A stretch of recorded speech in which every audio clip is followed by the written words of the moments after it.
Vamos ver agora a intervenção, que é um instituto jurídico muito excepcional. E a Constituição prevê que em situações de anormalidade haverá a intervenção, suprimindo-se temporariamente a autonomia de um ente federativo. As hipóteses, por trazerem uma noção de anormalidade e de exceção, devem, portanto, ser vistas de maneira restritiva, consubstanciando-se um rol taxativo na Constituição. A regra da intervenção seguirá o seguinte esquema. Primeiro, intervenção federal. A União intervirá nos estados, no DF e também nos municípios localizados em um eventual futuro território federal. Temos também a intervenção estadual, que é quando o estado intervirá em seus municípios, no seu território. Vamos ver então quais são as situações que podem possibilitar a intervenção federal. A primeira delas, para manter a integridade nacional. Segundo caso, repelir invasão estrangeira ou de um estado sobre o outro. Terceira possibilidade, para pôr termo, para tentar finalizar um grave comprometimento da ordem pública. Além disso, outra hipótese, garantir o livre exercício de qualquer dos poderes nas unidades federativas, nos estados.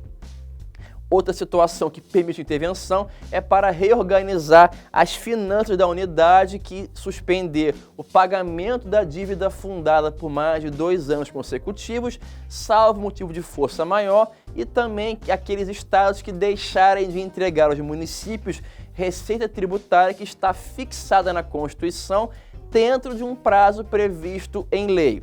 E outra possibilidade para intervenção é para prover a execução de lei federal, ordem ou decisão judicial. Uma outra situação muito importante é a intervenção para assegurar a observância dos seguintes princípios constitucionais. Hipótese A forma republicana, o sistema representativo e também o regime democrático. Hipótese B, garantir a pessoa humana ter direitos, os seus direitos da pessoa humana. Hipótese C, a autonomia municipal precisa ser assegurada. Hipótese D, prestação de contas da administração pública direta e indireta. E a letra E é muito importante, a aplicação do mínimo exigido da receita resultante de impostos estaduais, compreendida a proveniente de transferências na manutenção e desenvolvimento do ensino e também nas ações e serviços públicos de saúde. A decretação e também a execução da intervenção federal é uma competência privativa do presidente da República, dando-se de forma espontânea ou provocada. Há necessidade de ouvir 2 órgãos superiores de consulta, o Conselho da República e também o Conselho de Defesa Nacional, sem haver qualquer vinculação do presidente aos pareceres que esses órgãos emitirem. A decretação de intervenção será concretizada por um decreto presidencial de intervenção que especificará a amplitude, o prazo e as condições de execução e, quando for o caso, nomeará o interventor. Um ponto importante é que o Congresso Nacional realizará o controle político sobre o decreto de intervenção expedido pelo presidente no prazo de 24 horas, devendo, se for o caso, haver a convocação extraordinária no prazo de 24 horas se essa Casa Legislativa ou as casas estiverem em recesso parlamentar. Se houver a rejeição pelo Congresso Nacional do decreto interventivo, o presidente deverá cessar a intervenção imediatamente, sob pena de cometer crime de responsabilidade, passando então esse o decreto a ser inconstitucional. Como regra geral, o decreto interventivo deverá ser apreciado pelo Congresso Nacional na sua forma de controle político. Excepcionalmente, ocorre a dispensa da apreciação, já que o decreto se limitará a suspender a execução de um ato impugnado, se essa medida bastar para restabelecer a normalidade naquela localidade.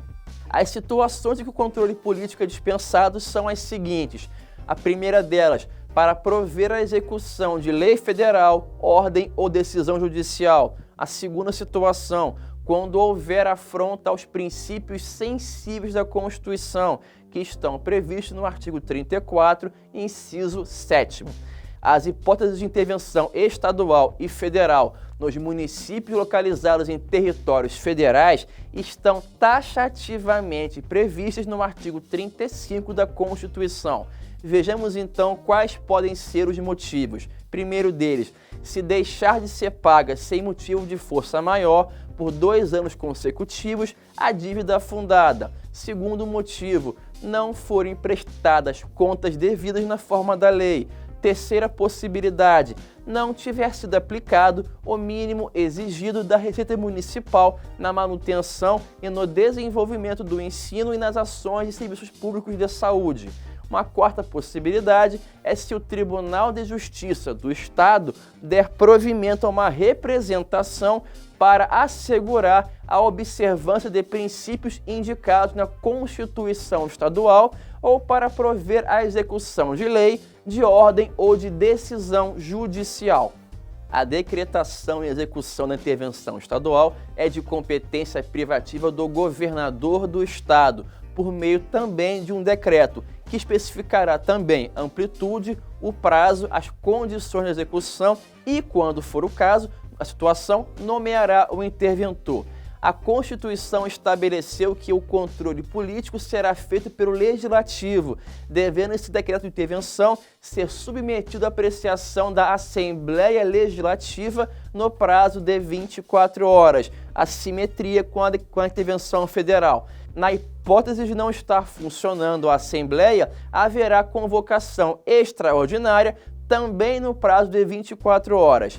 A situação em que o controle político é dispensado ocorre quando o Tribunal de Justiça der provimento a uma representação para assegurar a observância de princípios indicados na Constituição Estadual ou para prover a execução de lei, de ordem ou de decisão judicial. Vimos então, pessoal, como é que o Brasil está estruturado entre União, Estado, quais estados e quais são os seus entes componentes na federação. Vimos como é que funciona cada competência, como é que está dividida a possibilidade de cada ente atuar no plano legislativo ou não. E também, por final, vimos as situações de excepcionalidade que autorizam a suspensão temporária da autonomia que cada ente político no Brasil possui.